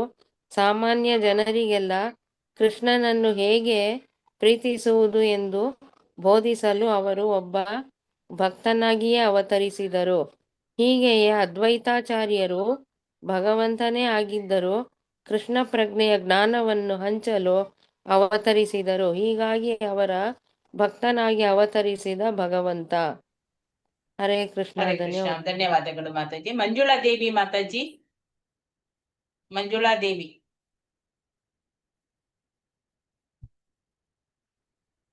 ಹರೇ ಕೃಷ್ಣ. ಕೃಷ್ಣ ಮಾತಾಜಿ. ಹಾ, ಮಂಜುಳಾ ದೇವಿ ಮಾತಾಜಿ ಅವರೆಲ್ಲದಿದ್ರೆ ಪ್ರಶ್ನೆ ಇದ್ದಾಗ ನಾವು ಛಾಯಾ ದೇವಿ ಮಾತಾಜಿ ಹೇಳುವಾಗ ಕೇಳೋದಾ? ಆಯ್ತು, ಒಂದು ಪೇಜ್ ಒಂದು ಪ್ಯಾರಾ ಓದಿ ಮಾತಾಜಿ, ಆಮೇಲೆ ಪ್ರಶ್ನೆ ಅವ್ರದ್ದಾಗ್ಲಿ, ಆಮೇಲೆ ಕೇಳೋಣ. ಮಂಜುಳಾ ಸುರೇಶ್ ಮಾತಾಜಿ. ಹರೇ ಕೃಷ್ಣ ಮಾತಾಜಿ. ಶ್ರೀ ಚೈತನ್ಯರ ಲೀಲೆಗಳಲ್ಲಿ ಕೃಷ್ಣ 5 ಬೇರೆ ಬೇರೆ ರೂಪಗಳಲ್ಲಿ ಪ್ರಕಟವಾಗಿದ್ದಾನೆ. ಇದು ಪಂಚತತ್ವ ಎಂದು ಪರಿಚಿತವಾಗಿದೆ.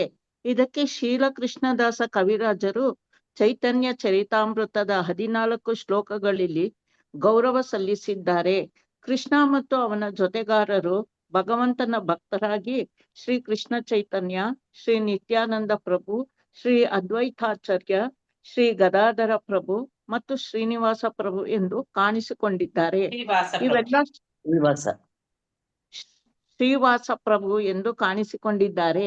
ಇವೆಲ್ಲಾ ಸಂದರ್ಭಗಳಲ್ಲೂ ಚೈತನ್ಯ ಮಹಾಪ್ರಭು ಅವರು ಎಲ್ಲಾ ಭಕ್ತರಿಗೂ ಶಕ್ತಿ ಮೂಲವೆನಿಸಿದ್ದಾರೆ. ಇದೊಂದು ಸಂದರ್ಭವನ್ನು ತೆಗೆದುಕೊಂಡರೆ ನಾವು ಕೃಷ್ಣ ಪ್ರಜ್ಞೆಯ ಯಶಸ್ವಿ ನಿರ್ವಹಣೆಗಾಗಿ ಚೈತನ್ಯ ಮಹಾಪ್ರಭುಗಳ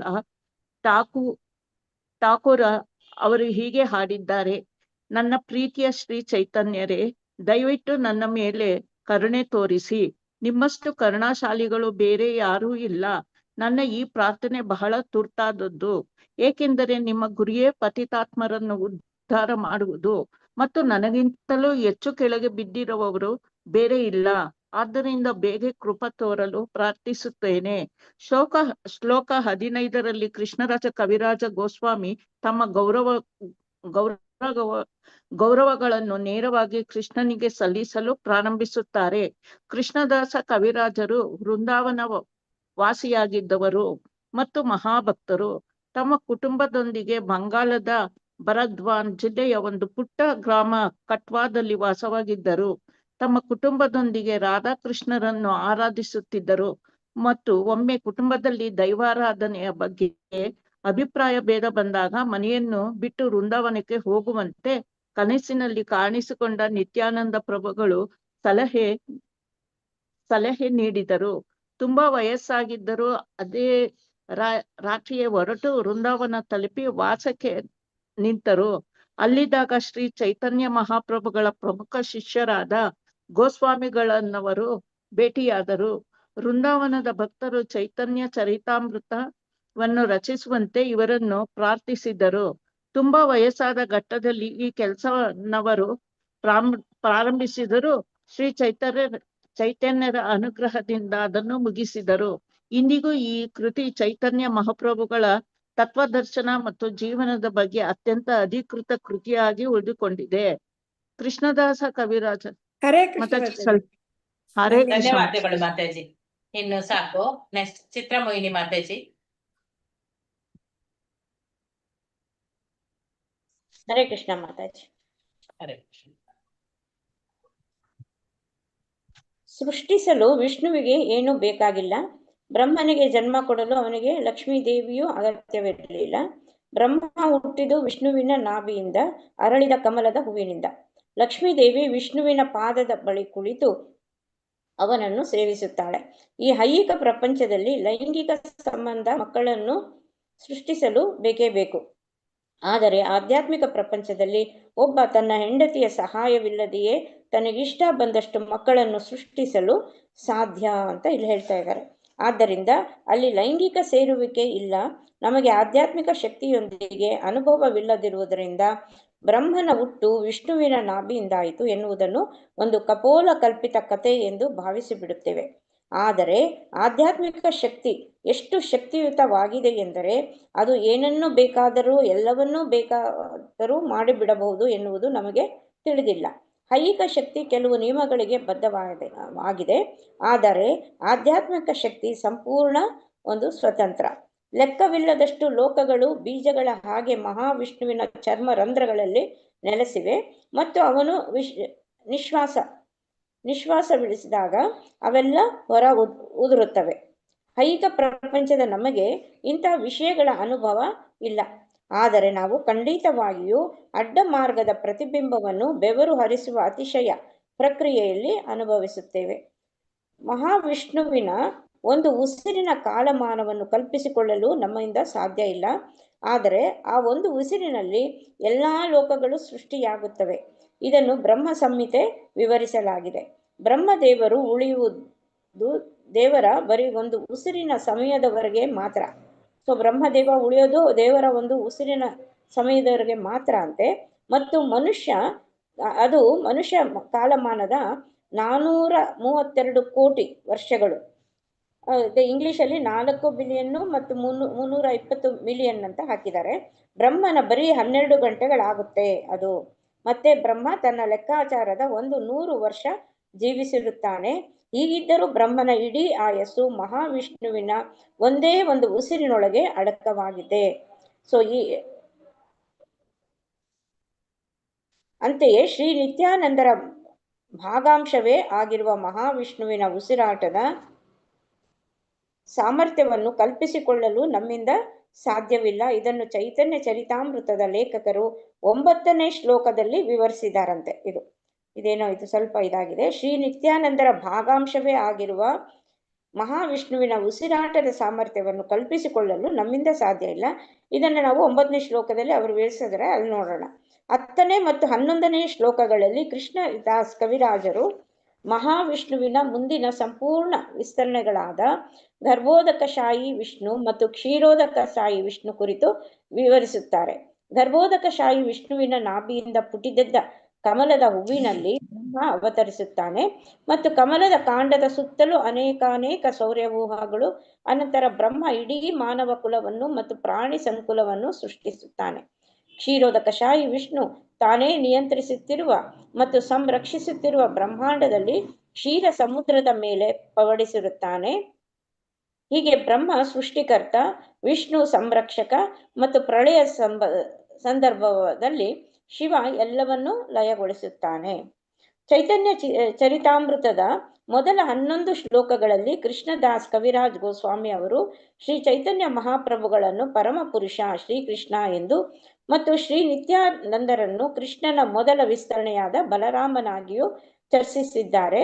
ಮತ್ತೆ 12 ಮತ್ತು 13ನೇ ಶ್ಲೋಕಗಳಲ್ಲಿ ಮಹಾವಿಷ್ಣುವಿನ ಅವತಾರ ಮತ್ತು ಶ್ರೀ ಚೈತನ್ಯ ಮಹಾಪ್ರಭುಗಳ ಪ್ರಮುಖ ಅನುಯಾಯಿಯೂ ಆಗಿದ್ದ ಅದ್ವೈತಾಚಾರ್ಯ ಅವರ ಬಗ್ಗೆ ವಿವರಿಸುತ್ತಾರೆ.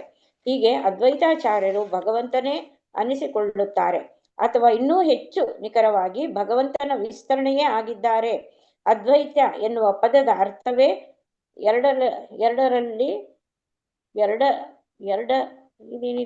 ಎರಡಲ್ಲದಿರುವುದು. ಸ್ವಲ್ಪ ಎನ್ನುವ ಪದದ ಅರ್ಥವೇ ಎರಡಲ್ಲದಿರುವುದು. ಒಂದು ಅಂತ ಅರ್ಥ ಮಾತಾಡಿ. ಒಂದು, ಎರಡಲ್ಲ, ಒಂದು ಅಂತ ಅರ್ಥ. ದ್ವೈತ ಅಂದ್ರೆ ದೇಹ ಆತ್ಮ ಬೇರೆ ಬೇರೆ ಅಂತ. ಅದ್ವೈತ ಅಂದ್ರೆ ದೇಹ ಆತ್ಮ ಒಂದೇ. ನಾವು ಎಷ್ಟು ಉಪಯೋಗಿಸಲ್ವಲ್ಲ ಹಾಗೆ. ಎರಡಲ್ಲದಿರುವುದು ಅಂದ್ರೆ ಒಂದೇ ಅಂತ. ಅಂತೆಯೇ ಇವರ ಹೆಸರು ಭಗವಂತನಿಗಿಂತ ಬೇರೆಯಲ್ಲ ಎಂದು ತೋರಿಸುತ್ತದೆ. ಇವರ ಹೆಸರಿಗೆ ಆಚಾರ್ಯ ಎಂದೂ ಇದೆ, ಏಕೆಂದರೆ ಇವರು ಕೃಷ್ಣ ಪ್ರಜ್ಞೆಯನ್ನು ಹರಡಿದವರು. ಈ ವಿಧದಲ್ಲಿ ಇವರು ಚೈತನ್ಯ ಮಹಾಪ್ರಭುಗಳ ಆಗಿರುವವರು. ಶ್ರೀ ಚೈತನ್ಯರು ಶ್ರೀಕೃಷ್ಣನೇ ಆಗಿದ್ದರೂ ಸಾಮಾನ್ಯ ಜನರಿಗೆಲ್ಲ ಕೃಷ್ಣನನ್ನು ಹೇಗೆ ಪ್ರೀತಿಸುವುದು ಎಂದು ಬೋಧಿಸಲು ಅವರು ಒಬ್ಬ ಭಕ್ತನಾಗಿಯೇ ಅವತರಿಸಿದರು. ಹೀಗೆಯೇ ಅದ್ವೈತಾಚಾರ್ಯರು ಭಗವಂತನೇ ಆಗಿದ್ದರು ಕೃಷ್ಣ ಪ್ರಜ್ಞೆಯ ಜ್ಞಾನವನ್ನು ಹಂಚಲು ಅವತರಿಸಿದರು. ಹೀಗಾಗಿ ಅವರ ಭಕ್ತನಾಗಿ ಅವತರಿಸಿದ ಭಗವಂತ. ಶ್ರೀ ಚೈತನ್ಯರ ಲೀಲೆಗಳಲ್ಲಿ ಕೃಷ್ಣ 5 ಬೇರೆ ಬೇರೆ ರೂಪಗಳಲ್ಲಿ ಪ್ರಕಟವಾಗಿದ್ದಾನೆ. ಇದು ಪಂಚತತ್ವ ಎಂದು ಪರಿಚಿತವಾಗಿದೆ. ಇದಕ್ಕೆ ಶ್ರೀಲಾ ಕೃಷ್ಣದಾಸ್ ಕವಿರಾಜರು ಚೈತನ್ಯ ಚರಿತಾಮೃತದ 14 ಶ್ಲೋಕಗಳಲ್ಲಿ ಗೌರವ ಸಲ್ಲಿಸಿದ್ದಾರೆ. ಶ್ರೀ ಕೃಷ್ಣ ಮತ್ತು ಅವರ ಜೊತೆಗಾರರು ಭಗವಂತನ ಭಕ್ತರಾಗಿ ಶ್ರೀ ಕೃಷ್ಣ ಚೈತನ್ಯ, ಶ್ರೀ ನಿತ್ಯಾನಂದ ಪ್ರಭು, ಶ್ರೀ ಅದ್ವೈತಾಚಾರ್ಯ, ಶ್ರೀ ಗದಾಧರ ಪ್ರಭು ಮತ್ತು ಶ್ರೀವಾಸ ಪ್ರಭು ಎಂದು ಕಾಣಿಸಿಕೊಂಡಿದ್ದಾರೆ. ಇವೆಲ್ಲ ಸಂದರ್ಭಗಳಲ್ಲೂ ಚೈತನ್ಯ ಮಹಾಪ್ರಭು ಅವರು ಎಲ್ಲ ಭಕ್ತರಿಗೂ ಶಕ್ತಿ ಮೂಲವೆನಿಸಿದ್ದಾರೆ. ಇದೊಂದು ಸಂದರ್ಭವನ್ನು ತೆಗೆದುಕೊಂಡರೆ ನಾವು ಕೃಷ್ಣ ಪ್ರಜ್ಞೆಯ ಯಶಸ್ವಿ ನಿರ್ವಹಣೆಗಾಗಿ ಚೈತನ್ಯ ಮಹಾಪ್ರಭುಗಳ ಅನುಗ್ರಹದಡಿ ಬಂದರೆ ಖಂಡಿತ ಏಳಿಗೆ ಕಾಣುತ್ತೇವೆ. ಭಕ್ತಿ ಗೀತೆಯೊಂದರಲ್ಲಿ ನರೋತ್ತಮ ದಾಸ್ ಠಾಕೂರ್ ಅವರು ಹೀಗೆ ಹಾಡಿದ್ದಾರೆ: ನನ್ನ ಪ್ರೀತಿಯ ಶ್ರೀ ಚೈತನ್ಯರೇ, ದಯವಿಟ್ಟು ನನ್ನ ಮೇಲೆ ಕರುಣೆ ತೋರಿಸಿ. ನಿಮ್ಮಷ್ಟು ಕರುಣಾಶಾಲಿಗಳು ಬೇರೆ ಯಾರೂ ಇಲ್ಲ. ನನ್ನ ಈ ಪ್ರಾರ್ಥನೆ ಬಹಳ ತುರ್ತಾದದ್ದು, ಏಕೆಂದರೆ ನಿಮ್ಮ ಗುರಿಯೇ ಪತಿತಾತ್ಮರನ್ನು ಉದ್ಧಾರ ಮಾಡುವುದು ಮತ್ತು ನನಗಿಂತಲೂ ಹೆಚ್ಚು ಕೆಳಗೆ ಬಿದ್ದಿರುವವರು ಬೇರೆ ಇಲ್ಲ. ಆದ್ದರಿಂದ ಬೇಗ ಕೃಪೆ ತೋರಲು ಪ್ರಾರ್ಥಿಸುತ್ತೇನೆ ಅಂತ ಅವರು ಪ್ರಾರ್ಥನೆ ಮಾಡಿದ್ದಾರೆ. ಶ್ಲೋಕ 15ರಲ್ಲಿ ಕೃಷ್ಣರಾಜ್ ಕವಿರಾಜ್ ಗೋಸ್ವಾಮಿ ತಮ್ಮ ಗೌರವಗಳನ್ನು ನೇರವಾಗಿ ಕೃಷ್ಣನಿಗೆ ಸಲ್ಲಿಸಲು ಪ್ರಾರಂಭಿಸುತ್ತಾರೆ. ಕೃಷ್ಣದಾಸ್ ಕವಿರಾಜರು ವೃಂದಾವನ ವಾಸಿಯಾಗಿದ್ದವರು ಮತ್ತು ಮಹಾಭಕ್ತರು. ತಮ್ಮ ಕುಟುಂಬದೊಂದಿಗೆ ಬಂಗಾಳದ ಭರದ್ವಾನ್ ಜಿಲ್ಲೆಯ ಒಂದು ಪುಟ್ಟ ಗ್ರಾಮ ಕಟ್ವಾದಲ್ಲಿ ವಾಸವಾಗಿದ್ದರು. ತಮ್ಮ ಕುಟುಂಬದೊಂದಿಗೆ ರಾಧಾಕೃಷ್ಣರನ್ನು ಆರಾಧಿಸ್ತಾ ಇದ್ರು ಮತ್ತು ಒಮ್ಮೆ ಕುಟುಂಬದಲ್ಲಿ ದೈವಾರಾಧನೆಯ ಬಗ್ಗೆ ಅಭಿಪ್ರಾಯ ಭೇದ ಬಂದಾಗ ಮನೆಯನ್ನು ಬಿಟ್ಟು ವೃಂದಾವನಕ್ಕೆ ಹೋಗುವಂತೆ ಕನಸಿನಲ್ಲಿ ಕಾಣಿಸಿಕೊಂಡ ನಿತ್ಯಾನಂದ ಪ್ರಭುಗಳು ಸಲಹೆ ನೀಡಿದರು. ತುಂಬಾ ವಯಸ್ಸಾಗಿದ್ದರು. ಅಂದೇ ರಾತ್ರಿಯೇ ಹೊರಟು ವೃಂದಾವನ ತಲುಪಿ ವಾಸಕ್ಕೆ ನಿಂತರು. ಅಲ್ಲಿದ್ದಾಗ ಶ್ರೀ ಚೈತನ್ಯ ಮಹಾಪ್ರಭುವಿನ ಪ್ರಮುಖ ಶಿಷ್ಯರಾದ ಗೋಸ್ವಾಮಿಗಳನ್ನವರು ಭೇಟಿಯಾದರು. ವೃಂದಾವನದ ಭಕ್ತರು ಚೈತನ್ಯ ಚರಿತಾಮೃತವನ್ನು ರಚಿಸುವಂತೆ ಇವರನ್ನು ಪ್ರಾರ್ಥಿಸಿದರು. ತುಂಬಾ ವಯಸ್ಸಾದ ಘಟ್ಟದಲ್ಲಿ ಈ ಕೆಲಸವನ್ನವರು ಪ್ರಾರಂಭಿಸಿದರು. ಶ್ರೀ ಚೈತನ್ಯರ ಅನುಗ್ರಹದಿಂದ ಅದನ್ನು ಮುಗಿಸಿದರು. ಇಂದಿಗೂ ಈ ಕೃತಿ ಚೈತನ್ಯ ಮಹಾಪ್ರಭುಗಳ ತತ್ವ ದರ್ಶನ ಮತ್ತು ಜೀವನದ ಬಗ್ಗೆ ಅತ್ಯಂತ ಅಧಿಕೃತ ಕೃತಿಯಾಗಿ ಉಳಿದುಕೊಂಡಿದೆ. ಹರೇ ಕೃಷ್ಣ ಮಾತಾಜಿ. ಹರೇ ಕೃಷ್ಣ ಮಾತಾಜಿ. ಅಲ್ಲಿಗೆ ಸ್ಟಾಪ್ ಅಲ್ವಾ?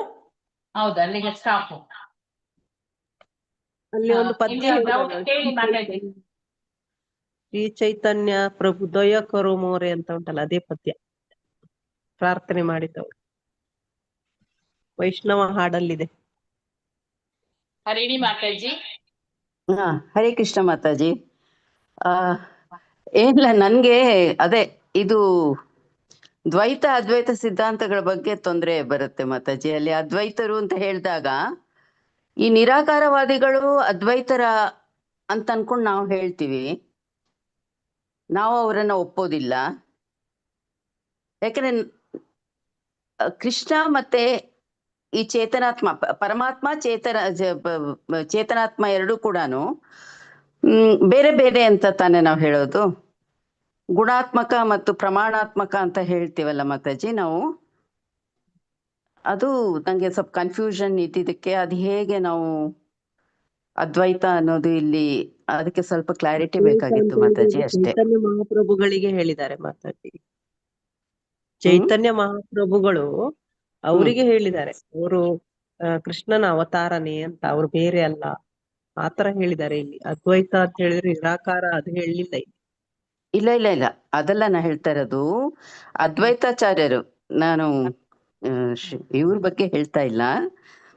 ಅದ್ವೈತಾಚಾರ್ಯರು ಅಂತಂದಾಗ ಅಲ್ಲಿ ಸೆಂಟೆನ್ಸ್ ಬಂದಿದೆ ನೋಡಿ, ಓದಿದ್ದಾಗ. ಏನ್ ಬಂತು ನೋಡುವ. ತೆಗಿತೀನಿ, ಒಂದ್ ನಿಮಿಷ. ಇಲ್ಲಿ ಏನಿದೆ ಅಂತಂದ್ರೆ ಅದ್ವೈತ ಎನ್ನುವ ಪದದ ಅರ್ಥವೇ ಎರಡಲ್ಲದಿರುವುದು ಅಂದ್ರೆ ಒಂದೇ ಆಗಿರುವುದು ಅಂತ. ಒಂದು ಅದು ಕೃಷ್ಣ ಆ ಚೈತನ್ಯ ಮಹಾಪ್ರಭುಗಳ ಬಗ್ಗೆ ಹೇಳಿದ್ದು ಅಂತ ನಂಗೆ ಇಲ್ಲ ಅನಿಸ್ತಾ ಇಲ್ಲ. ಇಲ್ಲಿ ಅದ್ವೈತಾಚಾರ್ಯರ ಬಗ್ಗೆ ಹೇಳುವಾಗ ಹೇಳಿರೋದು. ಅದ್ವೈತಾಚಾರ್ಯರು ಭಗವಂತನೇ ಅನಿಸಿಕೊಳ್ಳುತ್ತಾರೆ ಎನ್ನುವ ಅಥವಾ ಪದದ ಅರ್ಥವೇ ಎರಡಲ್ಲದಿರುವುದು. ಭಗವಂತನ ಭಗವಂತನ ವಿಸ್ತರಣೆ ವಿಸ್ತರಣೆಯೇ ಆಗಿದ್ದಾರೆ. ಅದ್ವೈತ ಎನ್ನುವ ಪದದ ಅರ್ಥವೇ ಎರಡಲ್ಲದಿರುವುದು. ಕರೆಕ್ಟೇ ಅದು. ಇಲ್ಲಿ ಅದ್ವೈತಾಚಾರ್ಯರು ಮತ್ತೆ ಭಗವಂತ ಬೇರೆ ಅಲ್ಲ, ಒಂದೇ ಅಂತ ಹೇಳಿದ್ದಾರೆ. ಒಂದೇ ಅಂತ ಅಷ್ಟೇ ಹೇಳಿದ್ದಾರೆ. ನಿರಾಕಾರದ ಪ್ರಶ್ನೆನೇ ಇಲ್ಲ ಇಲ್ಲಿ. ನಿರಾಕಾರದ ಪ್ರಶ್ನೆ ಇಲ್ಲ ಮಾತಾಜಿ, ಆ ವರ್ಡ್ ಎಕ್ಸ್ಪ್ಲೇನ್ ಮಾಡ್ತಾ ಹೋಗಿದ್ದಾರೆ ಅಷ್ಟೇ. ಅದ್ವೈತ ಅಂದ್ರೆ ಏನು ಅಂತ ಹೇಳಿದ್ರೆ ಒಂದು ಅಂತ, ಅದು ಭಗವಂತ ಅವರು ಒಂದೇ ಅಂತ ಅಷ್ಟೇ. ಹೌದು. ಮತ್ತೆ ಶಂಕರಾಚಾರ್ಯರದು ಅದ್ವೈತ, ಅದು ಕರೆಕ್ಟ್, ನಿರಾಕಾರ. ಅದು ಇದು ಇಲ್ಲಿ ಹೇಳಿರುವಂತಹದ್ದು ವರ್ಡ್ ಮೀನಿಂಗ್ ಇಲ್ಲಿ ಹೇಳಿದ್ದಾರೆ ಅಷ್ಟೇ. ವರ್ಡ್ ಅಂತ ಹೇಳಿದ್ರೆ ಒಂದು ಅಂತ. ಹೌದು, ಇಲ್ಲಿ ಇವರು ಒಂದೇ ಅಂತ ಹೇಳಿದ್ದಾರೆ. ಮಾತಾಡಿ ದ್ವೈತ ಅಲ್ಲದೆ ಇರೋದು ಅದ್ವೈತ ಒಂದು ಅಂತ. ಅಂದ್ರೆ ಮಾತಾಜಿ ಅದ್ವೈತಾಚಾರ್ಯರು ಭಗವಂತನ ಸ್ವಾಂಶ ವಿಸ್ತರಣೆ, ಅವರು ವಿಷ್ಣುನು ಮತ್ತೆ ಸದಾಶಿವನು ಇಬ್ರು ಆಗಿದ್ದಾರೆ. ಹಾಗಾಗಿ ಅವರು ಜೀವತತ್ವನು ಹೌದು, ಭಗವಂತನ ಸ್ವಾಂಶ ವಿಸ್ತರಣೆ ಆದ ಕಾರಣ ಭಗವಂತನೇ ಕೂಡ ಹೌದು. ಅದಕ್ಕಾಗಿ ಅದ್ವೈತ ಅಂತ ಇದ್ದಾರೆ. ಮಾತಾಜಿಗೆ ಅರ್ಥ ಆಯ್ತು ಏನೋ ಈಗ ಅಲ್ವಾ? ಹರೇ ಕೃಷ್ಣ ಮಾತಾಜಿ, ಅರ್ಥ ಆಯ್ತಾ? ಇಲ್ಲ, ಒಂದ್ಸಾರಿ ಕೇಳಿದ್ದು ಪ್ರಶ್ನೆ. ಹೌದು, ಒಂದ್ಸಾರ್ತಿ ಇವರು ಯಾರು ಸಚ್ಚಿದಾನಂದ ಪ್ರಭುಗಳು ಹೇಳುವಾಗ ದ್ವೈತ ಅದ್ವೈತ ಎರಡರ ಬಗ್ಗೆ ಕೂಡ ಹೇಳಿದ್ರು ಅವರು. ಅದು ನಂಗೆ ಅವಾಗಿನ ಶುರು ನಮ್ಗೆ ಅಷ್ಟು ಸ್ಪಷ್ಟತೆ ಸಿಕ್ಕಿದ್ದಿಲ್ಲ. ಅದಕ್ಕೋಸ್ಕರ ಕೇಳಿದ್ದೆ. ಅದು ಬೇರೆ, ಇಲ್ಲಿ ಹೇಳುವಂತಹದ್ದು ಗುಣ ಅಂತ ಹೇಳಿದ್ರೆ ನಾವೀಗ ನೀವು ಹೇಳುವಂತಹದ್ದು ನಿರಾಕಾರ. ಗುಣಗಳಲ್ಲಿ ನಾವು ಭಗವಂತ ನಾವು ಕೂಡ ಒಂದೇ ಗುಣ ನಮ್ದು ಅಲ್ವಾ? ನಾವು ಯಾವಾಗ್ಲೂ ಶಾಶ್ವತವಾಗಿರ್ತೇವೆ, ಸಚ್ಚಿದಾನಂದ ಕೂಡ ಇರ್ತೇವೆ. ಆತ್ಮದ್ದು ಗುಣದಲ್ಲಿ ಒಂದೇ ಆದ್ರೂ ಕೂಡ ನಾವು ಪ್ರಮಾಣದಲ್ಲಿ ಬೇರೆ ಹೋಲಿಕೆ ಇಲ್ಲ. ಪ್ರಮಾಣದಲ್ಲಿ ಹೋಲಿಕೆ ಇಲ್ಲ ನಮ್ಗೆ. ನಮ್ಮಲ್ಲಿ ಭೇದವಿದೆ, ಬೇರೆ ಬೇರೆ ಅಲ್ವಾ? ಭಗವಂತನಿಗೆ ನಾವು ಒಂದೇ ಆಗ್ಲಿಕ್ಕೆ ಸಾಧ್ಯವಿಲ್ಲ. ಅದು